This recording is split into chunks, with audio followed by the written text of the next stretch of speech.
Hi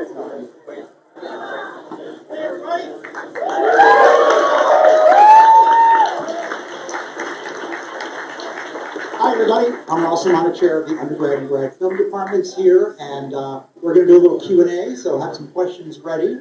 And without further ado, let me introduce our panel. I think you guys may know of a guy named Zack Snyder. He's here now. He's in the car, and he's going to come on out. He writes, he produces, he directs. He makes awesome movies.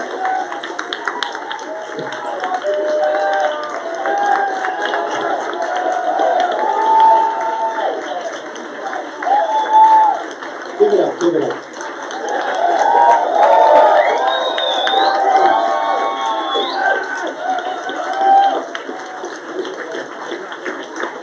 Thanks, guys. Give us some love. And I think we saw something. The margarita. It's medicinal. Last 3 nights, for those of us who were here all 3 nights, but or any one of these nights, we kind of got to see why we love movies. Am I right? Wow.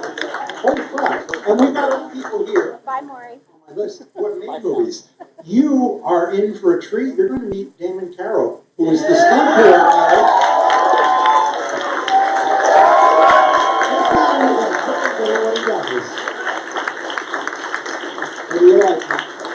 Welcome, congratulations.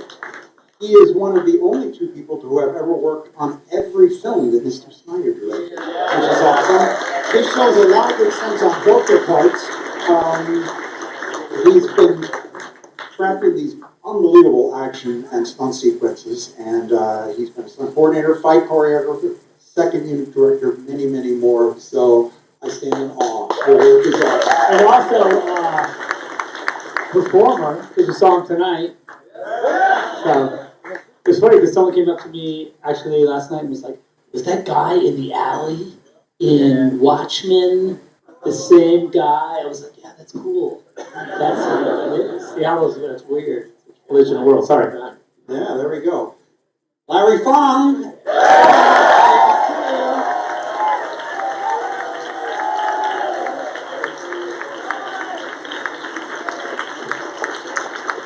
He's an art center alum. He's one of my favorite cinematographers, and he's done Sucker Punch. He did Batman vs. Superman. He did Watchmen and many other awesome films. Holy crap.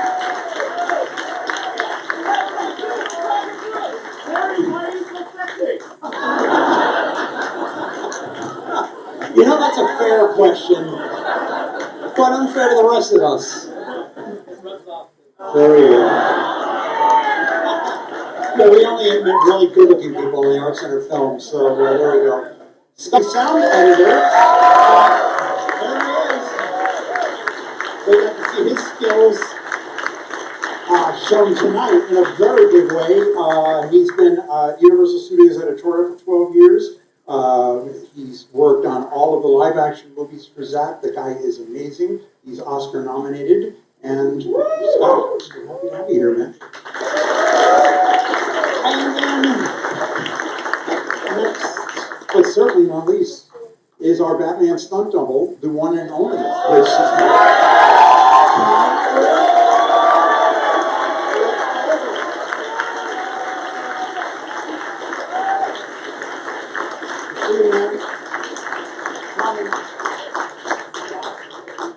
he's an actor, and he's definitely one of the best stunt guys in town, film and TV, and he's worked with Zack on many films, like Torin and Man of Steel, CJ and Sucker Punch. He's doubled Batman, Ozymandias, and many, many others. The only movie he's not in is the animated movie, which is There you go. but that's just like obvious. And so he's also was co-fight choreographer on Watchmen, and he brought Batman to life, and they kicked some butt. We're going to talk about that. And finally, Mr. David Brenner, editor. There he is. A magnificent job on this movie. Academy Award-winning editor. He did Man of Steel, Batman vs. Superman, and is in town without a doubt. So welcome, panel. It's great to have you here. I also want to say welcome to everybody on the internet via our sponsor, Bureau. We're doing a 360 here. So what's really cool is that everybody at home with their fabulous app can look at us, and then they can turn around and look at all of you. So make sure your hair is combed. So thank you again, Bureau. They're great partners on this. We love them. I love their app. I'm keeping it on my phone forever. So say hello to the internet. And so I'm going to start off with a few questions, and then we're going to open it up to you guys. And Zack, I'm going to repeat myself for those of you who've been here the other night, but we came here to celebrate and to watch your director's cuts. So for this particular one, which is absolutely my favorite cut of this movie, tell us a little bit about what you tried to accomplish, you know, via theme, story, characters, and everything with this cut. Well, I think this cut existed before the theatrical cut, right? So this was the movie, and then they were like, "Well, make it shorter." So you recorded it. So it's a hard like. So I mean, I guess what we were trying to accomplish with the movie was this. Yeah, and it worked. Yeah. And then the other thing that happened was, you know, that. So that's fine. Like I brought in the theatrical version, but this is better. As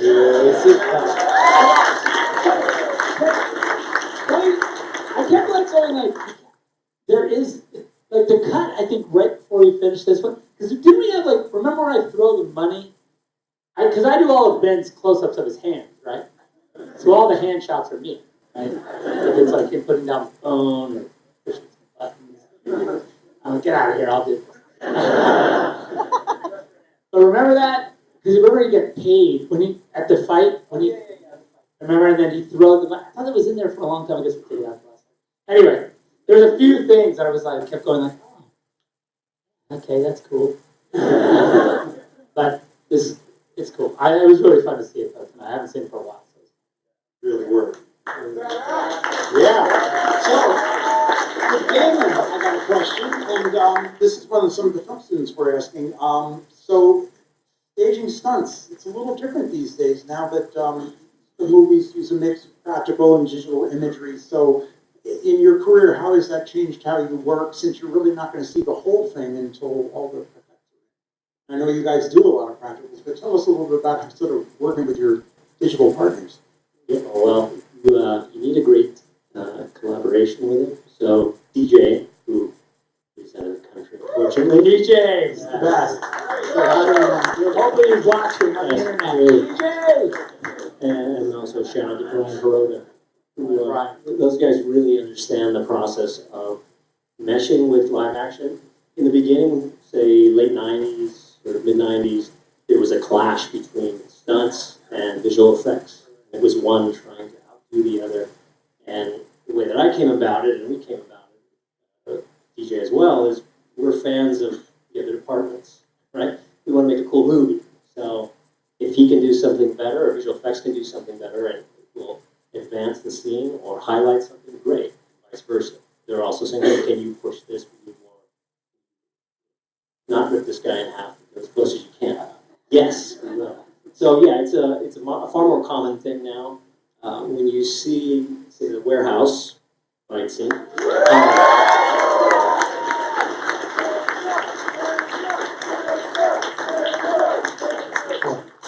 that was obviously something we tried to just do almost everything in camera other than some CG cape. One ghost image of Batman when he enters the room. One bloody shot. Yeah, a little blood and a few gunshots. Right. Well, it is. Yeah, that blood on the wall was not in the theatrical version. Apparently that was Too much. yeah. Kids can't see that. All right, since we're talking about inside baseball here on making movies, so Scott, at what stage in the editorial process are you coming in to start on your magic? Do you see the dailies and then you start thinking about it, or are you right behind the editor? Do you wait for a first assembly? How do you do that, all that? And then once the music is there, does that make you change stuff, or how does all that work? As far as when I started, it varies from filmmaker. They like us to be involved sooner rather than later, getting ideas, percolating and developing.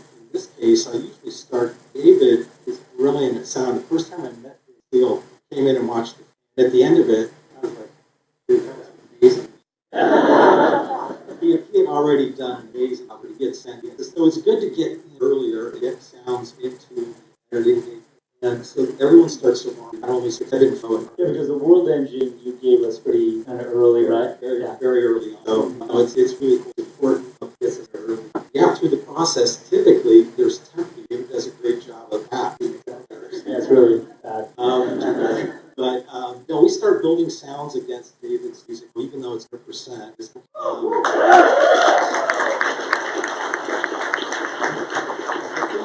At least at that juncture, we know the energy of the score. It's not going to be exactly. At least we know what kind of ratio. Then we go up. What I'm going to do now? No, because it is a battle, like between sound. I mean, not a battle, but there is a balance between sound effects and music. Sometimes we'll like push music will take the lead, and sometimes sound effects will like push the scene. So it is hard. Sometimes you like them both so much that it's a. That's when they really have to work their magic to kind of strike this balance. That's 3 years later, watching this, you always. Well,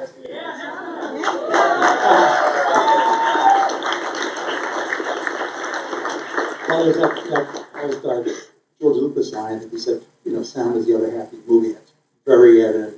This one, it's so ready. Well, we go keep breaking always. Do you have any safe doors closing? Yeah. That's what I come up with a sound that's a little not powerful enough for Zack. He just looks safe. Safe door. Like a giant safe door closing. That should be the sound of the guy. And then he'll be like, but it's someone closing their lighter. So in the library, it's I say safe door. Safe door. Thank you. Good stuff. Well, Larry.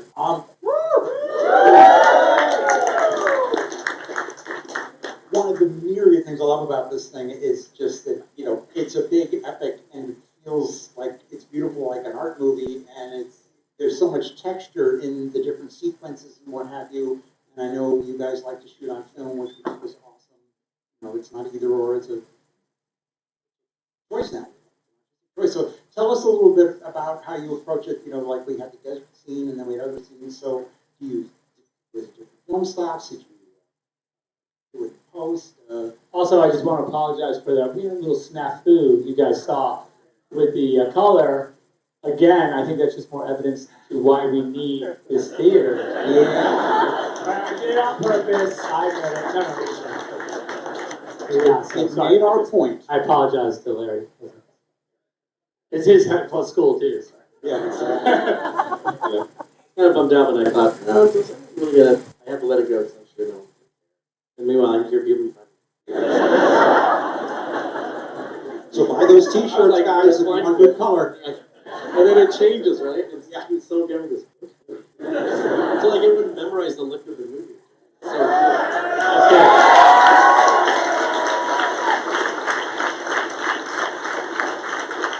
can't underestimate those fanboys. Those girls. There's girls. When I got on, Zack had a lookbook. There's brothers who went to art centers put together. So a lot of directors do this. They have someone go out and have looks. Have a book. They'll have that book. You should sell it. It's a bound book, and it has all these photos from all kinds of great photographers in it. It doesn't mean we're going to exactly duplicate that kind of thing. They just in your head, you got this whole kind of vibe. Nothing more specific than that. Like I said yesterday, when we look at specific films, say copy that, or this photo, just kind of. I've known the guy for 30 years. So when he talks about it, kind of get it. So no, we don't talk that much on the set. I kind of do it. He might say, "Society," or "Phil," or "Media," but surprising how much it is. It is. I agree. It is. And what we do too, we talk about it a fair amount beforehand. Hopefully, because the thing is, I think that the one thing about our movies, and I think the way we've made the movie so far is that there's an extensive built into our schedule is so I draw for however long it is, 5 months, and then we have these super long pre-pro meetings where I lose my voice because I just talk for 8 hours straight about the drawings. I'm like, okay, in this shot. Okay, let's talk about shot number 987 or whatever it is. it's a close up of a thing, whatever. I don't know what it is. Or like, you know, I'll be like, okay, so, and then everyone will, you know, and everyone's in the room and they're all like, okay, well, so does everybody know what this is going, what's going to happen in the shot, and blah, blah, you know, whatever. So it's like, you know, I feel like by the time we show up on set, you know, we've kind of done it once a little bit. You know, and even with the stunt viz and stuff that we do, that Damon does with his guys, like where they shoot, you know, this sort of sequence with like a video camera on stage and you kind of see all the shots and it's kind of, you review it, you go over it 100 times.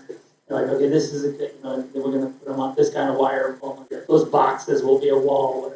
So I do feel like on the day, we're pretty much zoned into it. It'll be hard. So we'd also have set walkthroughs too. So as the sets are being built, we'll all have and Zack will say, you know, this one for preparation. Yeah, makes the day really. More time for tricks and fucking around the stage. But also, no, seriously, my style is kind of like to stay out of the way of the director. You know, I think a lot of movies are kind of in there. And, you know, it's behind the scenes. And in the book, it's like, where's that guy? Just because I'm prepping the next set or testing with my lighting guys. I'm asking him a million questions. No, by the way, Larry's the best. There's no two ways about it.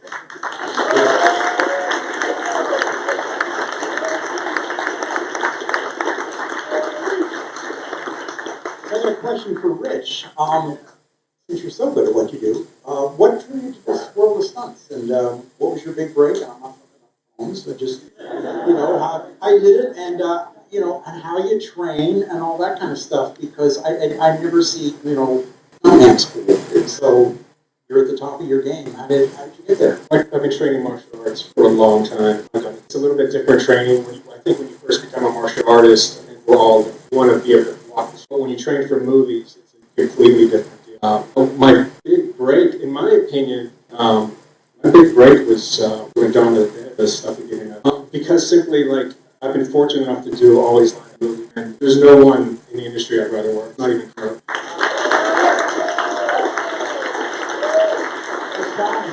Well, clearly there's no one I'd rather have because you're not in the movie, so that's a good relationship. For those of us who like the way they're crafted and the way they're performed, when you see it done badly, you realize, well, you're great, thanks. I mean, you know, the thing about Rich that's awesome, other than, you know, because when Damon and I was, whenever we're talking about like, oh, you know, we should get, someone's got to do this thing, you know, whatever it is, you got to punch a guy or be Batman, for instance, you know. And when we talked about, like, well, Batman's got to, like, in our movies, got to really be able to throw a punch correctly, and he's got to be, like, he's a brawler and, like, the most elegant, you know, it's like a combo of these two things of being able to raw power, but also with efficiency, and, like, his technique and everything has got to be, like, super clean. But also, sometimes that could translate to not looking aggressive or super strong. And I think that's what Rich has, you know, the ability to kind of do those two things at the same time. And by the way, we saw it in Watchmen too, you know, because he, you know, when Adrian's beating the comedian up, it's the same kind of thing. You know, like you see that he's basically like this well-oiled machine, but also at the same time, he's just like brutally like laying it down. So I think that, and that's what, when we came to Batman, we were like, okay, Rich is obvious choice, because, you know, he's able to do that. That's a rare thing, you know, there's not. If I could just add, it was, you know, I remember talking, Rich and I have known each other 30 years, came up in the business, and, you know, when it was time for that, look, my closest friends, but we're going to have to look at a lot of people and just, you know, nobody came close. Good. Thank you.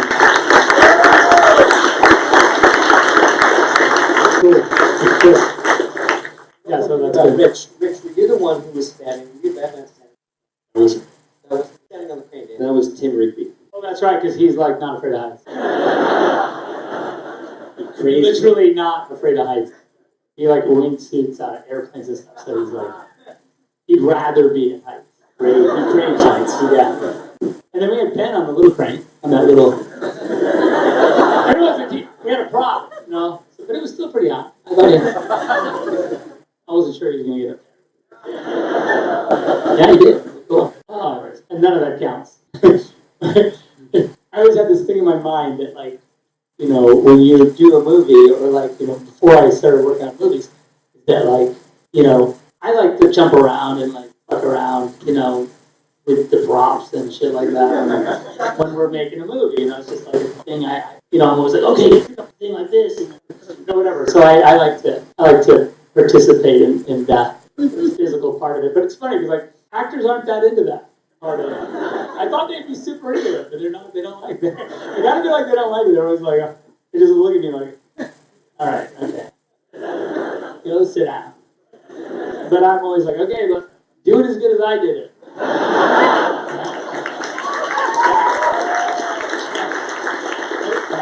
Can I tell a quick story? Do you mind? Yes. A quick story?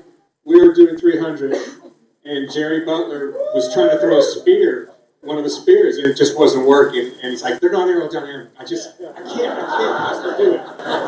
And this is a true story, and I'm not making this up. Eamon and Zack can confirm this.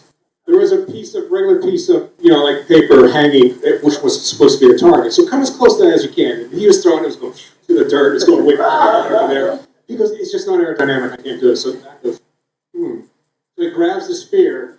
I'm not kidding. Chucks it, and it hits the paper dead center.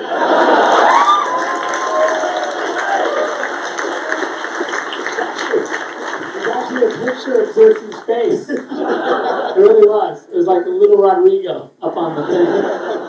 And the stunt team went nuts. And Jerry Butler on his head. By the way, Jerry's told that story just recently on for whatever that what's the movie he's in right now? I think it was the Submarine. Well, yeah, the Submarine one. Yeah, yeah. So he was like just going, Snyder.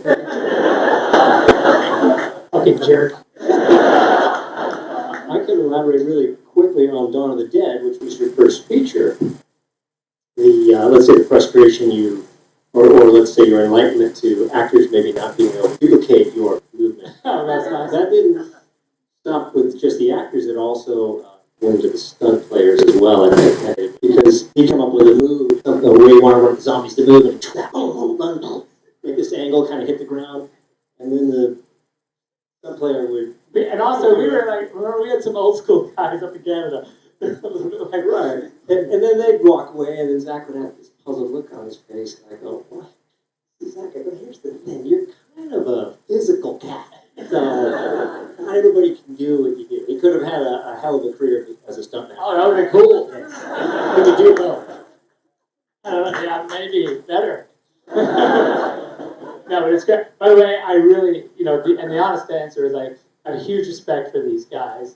And like Matty Rigetti, who's the guy we worked with forever, who doubled Rorschach for a lot of the Rorschach stuff. And like Matty was in 300. Matty's like, he's the guy that Eli jumps on and bites his face. That's Matty without his mask on. He looks like he's 12 years old. He, by the way, I just saw him a couple weeks ago. He looks exactly the same. So, but he did two hairy stunts in Watchmen. One where we kick him into this dumpster, and he goes in and goes into it upside down and then falls on his neck. And I was like, yeah, like, can we, like a guy, he's like your friend's like, hey, like, oh my God, it's so good to see you, blah, blah, okay, we're going to throw you in that dumpster.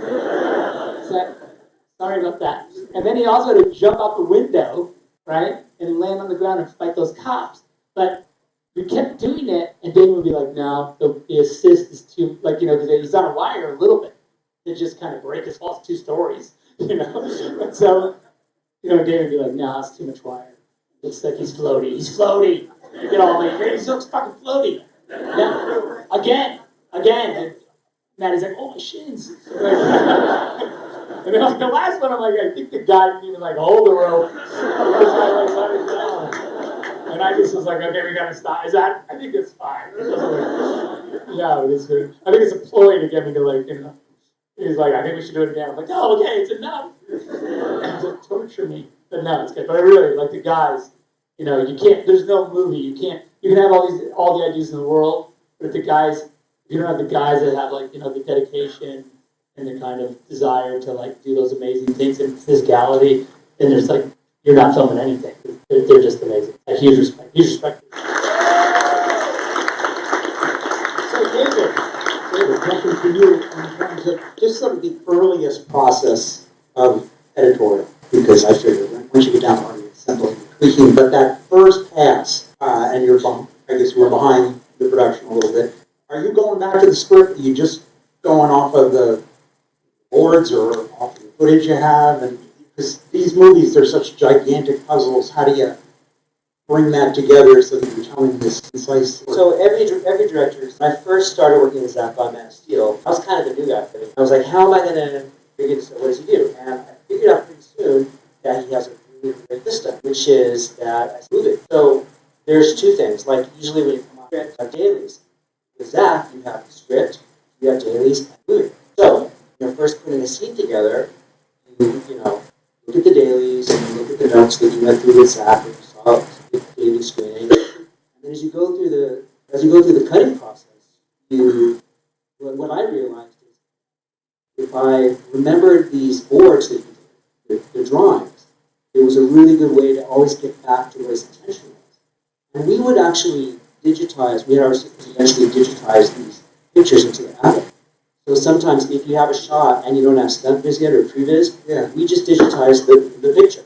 And sometimes we have a screening and like, you know, we have all these like visual effects and we're watching people, suddenly, boom, there's a picture of like, you know, it's a drawing as Zack did. We're like, okay, well, that's going to be awesome someday. It's just a black and white picture. But the point is you have to sort of reconcile, there's the script and there's Zack's visual kind of like for, you know, the visual design of how we want to have this work. And so you take these two things. And then I would do a first cut, put a lot of, you know, I always put a lot of effort into it. I really, it's got to be perfect. I remember Zack was like, it's just the first guy. I remember on Man of Steel, you told me that. But like, you know, I put sound in it, feel like the movie, because also in a lot of these, you know, big visual effect movies, you don't have the certain shots of like Doomsday. You don't have like, you know, really rough, and so you try to make you feel like going on with this down. So, you know, I would show it to Zack and get his feedback, and then we would basically work together. And Zack's feeling, Zack's theory about editing is that get the scenes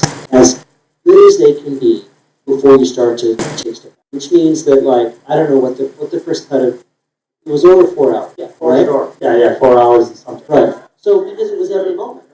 So every moment that Zack shot, he made it work. There are a lot of moments, like, you know, like anything, we'd be in the pre-pro meeting, and someone who hadn't worked with us a lot would go like, oh yeah, I read the script and it says, and I'd be like, don't do it. It's bad to read the script. You just have to look at the drawing is what's we're gonna film that.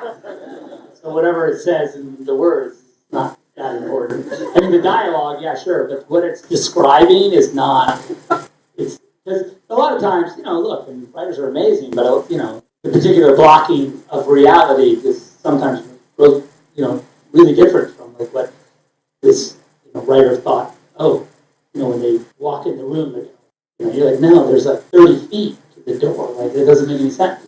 So anyway, that's a very mild example of how, but I do tend to like encourage people just to use the drawings more than the script, and I think it takes a little getting used to, I think, in the pre-pro process, because people are very, you know, they're trained to just read the script like the Bible, and I tend to like say, oh, there's another Bible, a better Bible, and it's illustrated.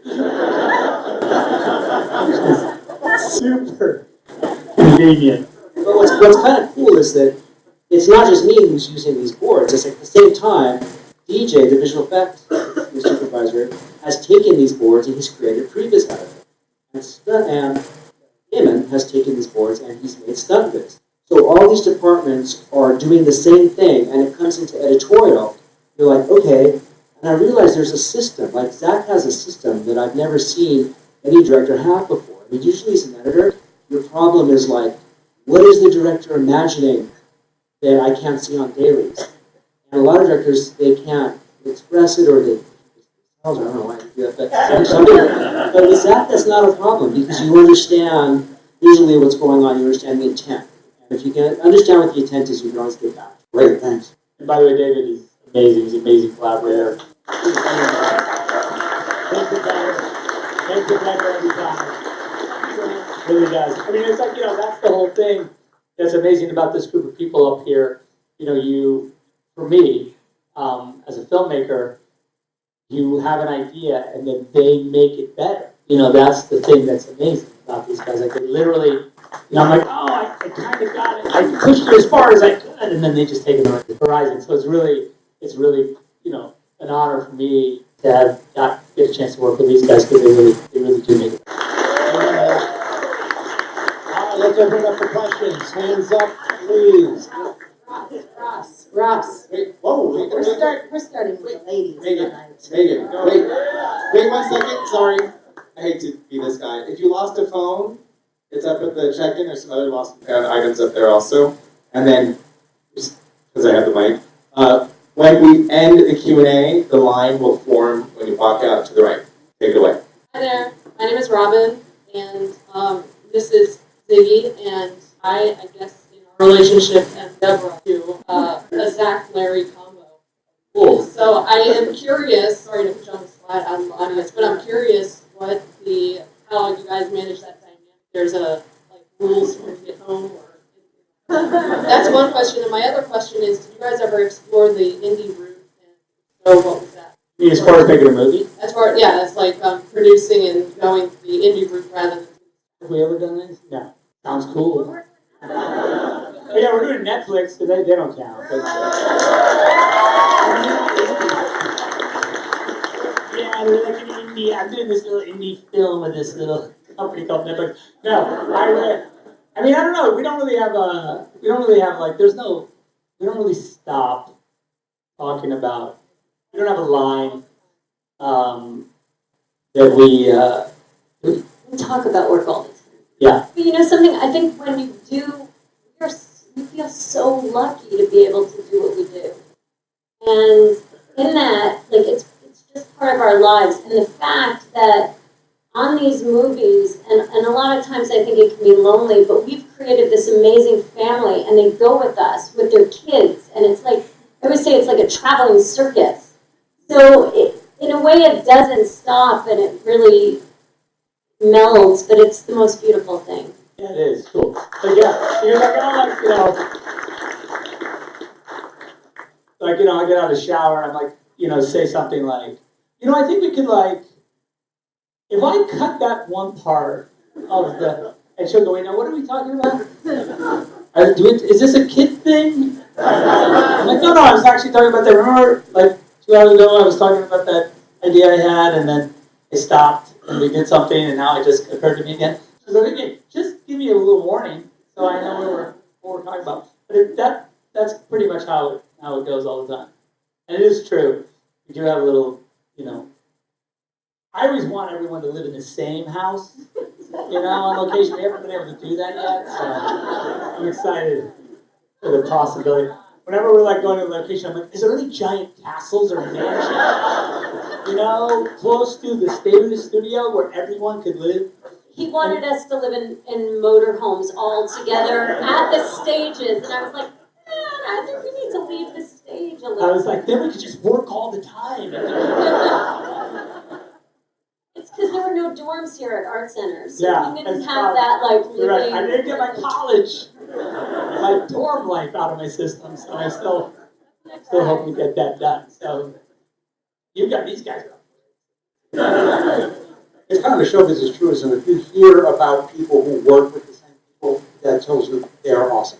Because, it's a lot of times people can't work with each other after one movie. So the fact that you and Larry that says a lot about the nature of those artists that people want to work with, and vice versa. They haven't murdered me, so it's good times. 9 is young. Ross? Next question. They're calling them out for me because I can't see a damn thing up here. Yes, Hi, sir. my name is Nigel. Recently, in an interview, James Cameron said that you are responsible for creating a distinct cinematic language, which I think this weekend is evidence of.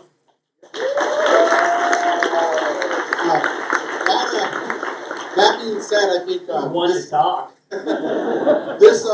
this movie is evidence of that, and with the scene in particular, Martha's scene.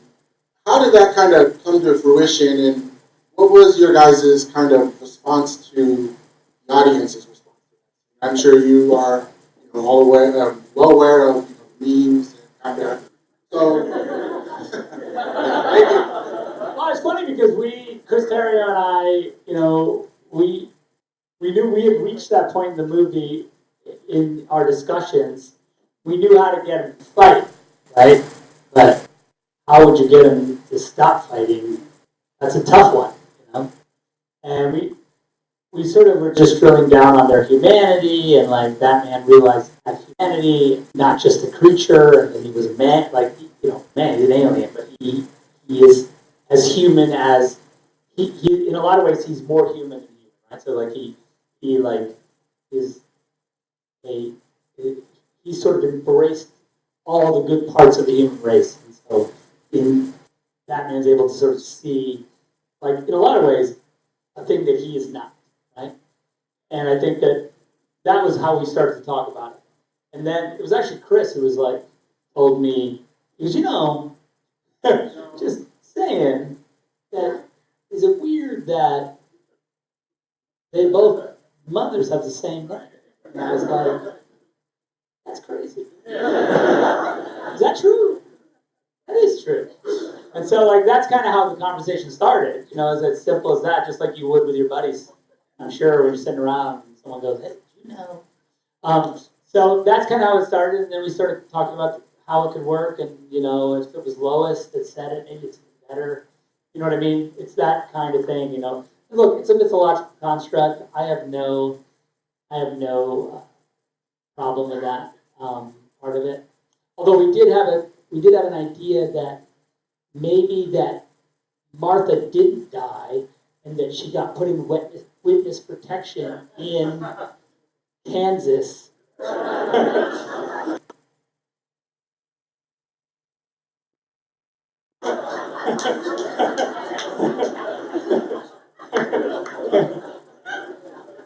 I'm just saying.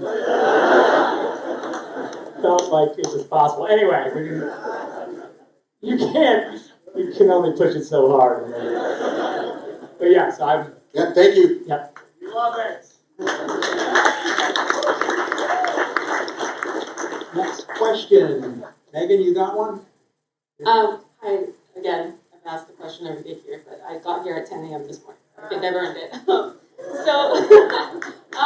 So I mentioned this on Friday, but I really want to thank you again, Zack, for casting Tao Okamoto in the film, because as a proud, not going to get emotional, but, you know, as a proud Japanese woman, I never get to see myself, you know, and it's like, I'm not going to cry. I'm not going to do that. But it really, really means a lot. So just really, like, I cannot thank you enough for that, especially because that character is not originally Asian, and most people probably wouldn't even let her audition. So I just really, really want to thank you for that again. Yeah, I had seen her in the Wolverine movie, you know, and it was just like, I was like, this girl's awesome. Is there a way? Who could she be? Needs to be somebody in our movie. And she was a joy to work with and amazing. You ever see that picture of me she's giving me a piggyback? Oh, yeah. She's skinny, but she's super strong. But my question is actually about, you know, the story of Batman versus Superman. So there's so much commentary in the film, and in particular, one of the things that comes up a lot is fear of the other. And I'm curious how you came to decide that that was what you wanted to use as sort of Bruce's hatred towards Superman. And because, funnily enough, similarly to what people were saying last night about how Watchmen is more relevant now than when it came out, I think the same, unfortunately, can be said for Batman versus Superman, because when you hear Bruce's rhetoric, when you see those protesters, it's just, it kind of stings a little bit because of how real it is. In kind of a good way, yeah. Yeah, I mean, so how you came to decide to use that for the story. Yeah, no, again, you know, I think that, what is the movie, 4 years old? 3 years old. So, but when we were writing it was 4 years ago. So it was just like a lot of stuff that Chris and I, you know, would talk about, like how do we make the movie, you know, and you know, it's a coming tide like anything. You know, when you feel something in the zeitgeist, you can talk about it and write about it, and maybe it's not. It allows it to sort of, you know, come to fruition or not. But you know, I think in this case, it's been very, you know, especially as like this whole idea of sort of treating Superman as an immigrant or as like, you know, this other, an alien, you know, and you know, the pun is not, you know, not meant. And I think that really informed a lot of just the way we thought about it. And, you know, it's a lot about, but I think also it's interesting that it doesn't judge, the movie kind of doesn't judge in a lot of ways. It allows people to have a point of view that's the opposite and then change and then have another point of view. And I think that that's an important message of the movie too, is that like, we learn from each other. Like a lot of it's misunderstanding, you know, like a lot of it is that we're not taking time to look from the other perspective. And if we did, we would be able to see maybe another world, like another way of feeling. I think that that's an important part of the movie. And I think great question. Sir. Zack again, I'm Joe. Hey, Joe. How are you? Two questions. One's a small one, so I'll ask after the big question. It's just the Twitter sphere wants to know. Actually, no, I'll start with it. It's a small question. You can just shoot it straight away. People want to know who your favorite Spider-Man is and what your favorite Spider-Man movie is. You just want to say that real quick? Who are these people? Oh, a lot of people. I guess my favorite Spider-Man movie? Yeah, movie and I guess it was Spider-Man 2. Yes. Yeah, for sure. There's some really great stuff in that movie. I think super cool. And yeah, so that. And then what's the other one? Who's your favorite actor? I'm guessing Toby then? I guess it's Toby. Okay. I mean, all right. It's 2, so it's Toby. But, you know, it's hard because there's been a lot of great Spider-Man. All right, well, anyway. Man, possibly man. Yeah, so, yeah, I guess it's Toby. Okay, it's all right, now here's the real question. It's about, working on big blockbusters and stuff like that, DDS. You go through a lot of rumors, and I just want to know what it's like when you hear a rumor about a certain casting. And, I remember when Jenna Malone was cast people were like, oh, Barbara Gordon. And then there was that stunt man that was wearing the jacket. It was like Hal Jordan. I just want to know, when you read those, do you find them funny, or are you like, oh, hey, that's actually a cool idea? I mean, my favorite one was the Army Hammer on Justice League, but, I just want to get your opinion on that. Yeah, no, I mean, it's hard because, Debbie and Wes are right there. And mostly it's Debbie and Wes and I that talk about. We're the ones that Wes will go, hey, I just saw this thing where they think that Jenna Malone is whatever, like that. I go, oh. And then we just always, the truth is, because we're making the movie and we've already kind of had the idea about what, we know what's happening. If everyone's mad, I'm like, oh, it's fine. They're going to find out what the real deal is. If everyone's super psyched, it's a little more problematic. Because they're like, oh, that's going to be so cool. And then I'm like, well, maybe when they find out what we're doing, it'll be just as cool. So, yeah, I don't know. It doesn't really bother me. I guess I'm used to it by now a little bit more. I think, just because every single thing you do also has the other version that is not the version. Every single thing. No matter what you say one thing. You can actually say the words. Like, I, like Tobey Maguire. And someone will be like, he hates Tobey Maguire. He said that. I was like, I don't think I said that. I'm sure I didn't like him. But anyway, so, you know what I mean? So that's part of it too. So it's hard to tell exactly how to feel about any of the sort of rumor mill as it goes forward. And I don't think we're not that subversive. We don't plant things either. So maybe we should. But yeah, so also we kind of just let it. It has been my experience that it all kind of comes out in the wash a little bit. Oh yeah, Eli being Robin. Yeah.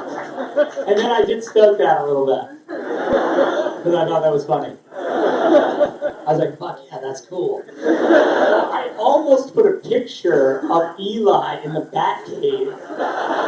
But then I thought it looked weird because it was like, this kind of young man. in the Batcave. I just thought it just felt a little strange. But I really wanted to. Over here, Megan. Hi, Zack. First, I just wanted to personally thank you for all the work that you do with Watchmen.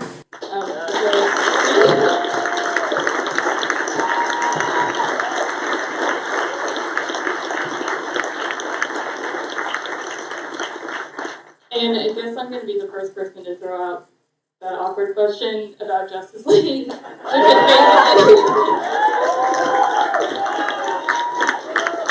Sure, what about it? So, David Ayer. Was it fun to make? So David Ayer came out and David Ayer, okay. He came out and he talked a little bit more about the early process about how in Suicide Squad originally their villain was going to be Steppenwolf and they're going to be fighting parademons and stuff like that, and that and he also released it, and also you on Instagram released an image of Darkseid and stuff like that. So I guess my question is kind of, what the hell happened? That's a good question. And what was going to happen?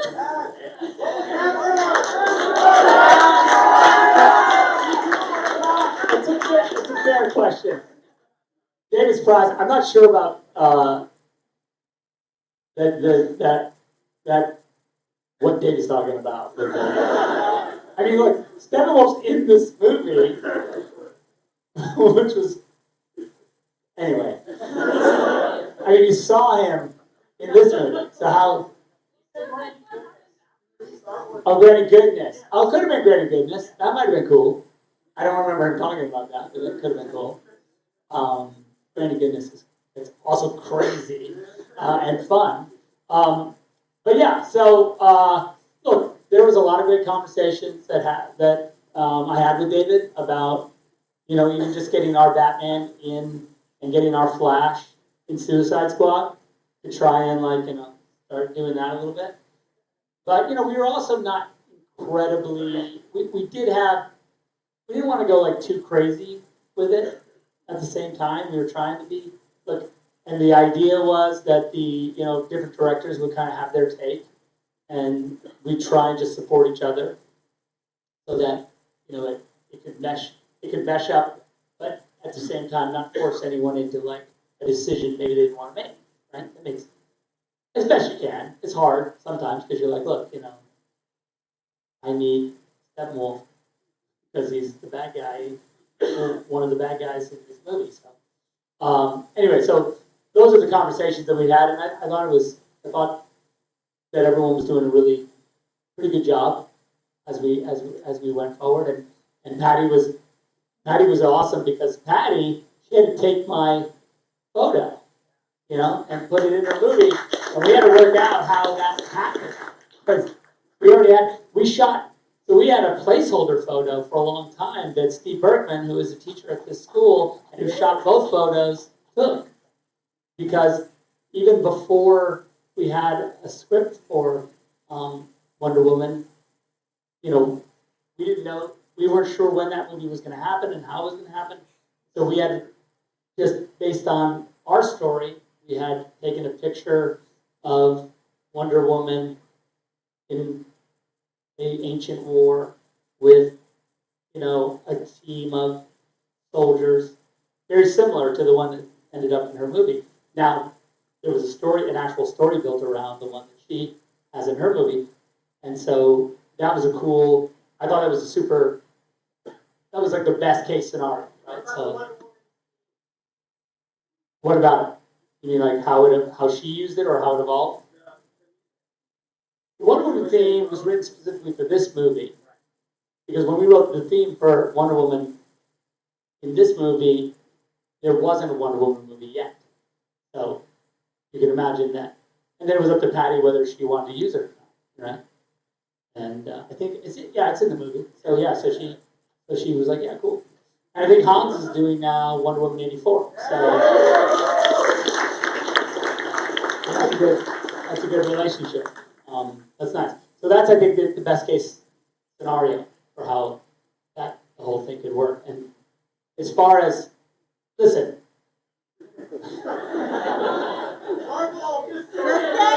No. What I was going to say is that, like, look, when this movie came out, understand that we had written, Chris Terry and I had finished the script for Justice League before this movie came out, right? So that script was done. The movie came out, and some people didn't like the movie.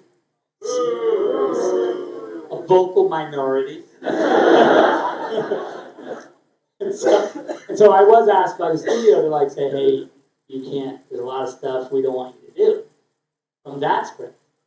So we did a rewrite, right, of the script. So the original Justice League that Chris and I wrote, we didn't even shoot. I mean, there's a lot of it that we shot. But the actual idea, the hard idea, the scary idea, we never filmed. Because the studio was like, that's crazy. And we were so insecure at the time after this movie came out, we were just like, I guess it is crazy. Like, we're fucking nuts. Like, there's gonna be mass hysteria in the streets if we film this. Apparently. It's a long story.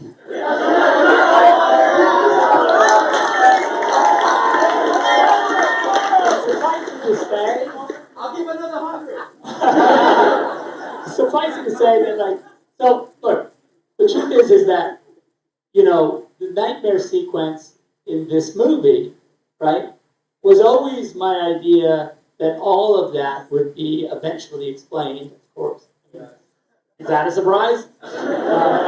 You know, that we would end up in the distant future where Darkseid has taken over Earth and where Superman has succumbed to the anti-light and where he and now with his ragtag band, and there was a few members of the Justice League that had survived to that world and that they were fighting to try and you know, so Batman's with the broken half a cyborg because, you know, it's only half of him because of whatever happened.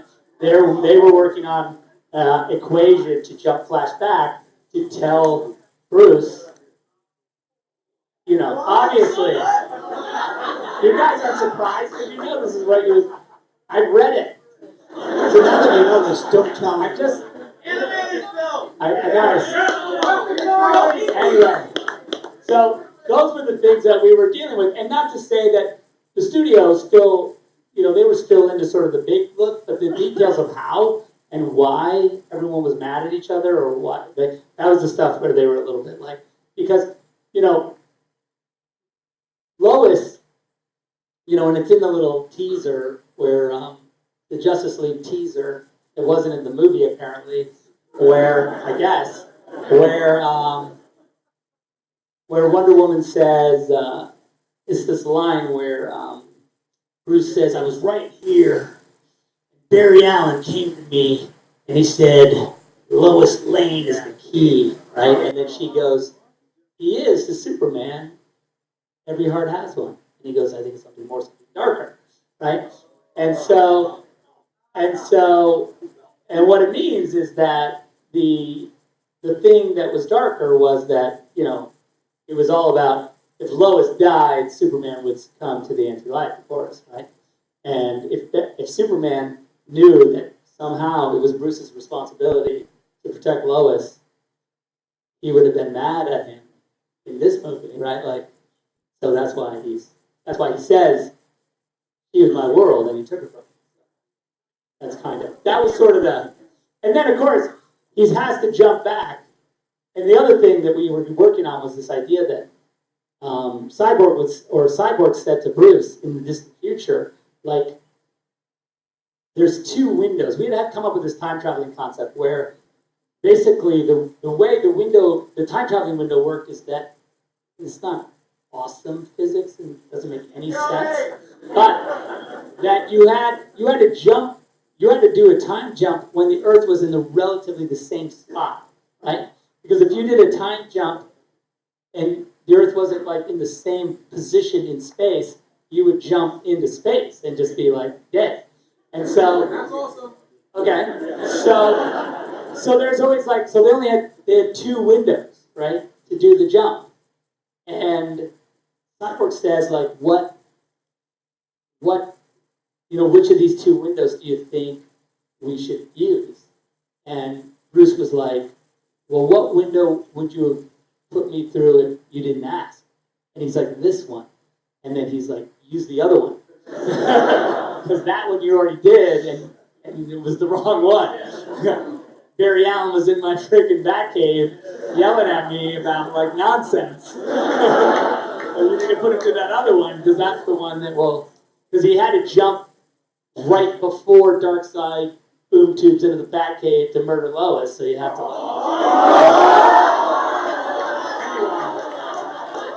So that was the window that he had to, like... Anyway. Alright, so I'm just going to say that right there easily worth another 100. It's in the future. There you go. One more question, you guys. One more question. And we have our winner.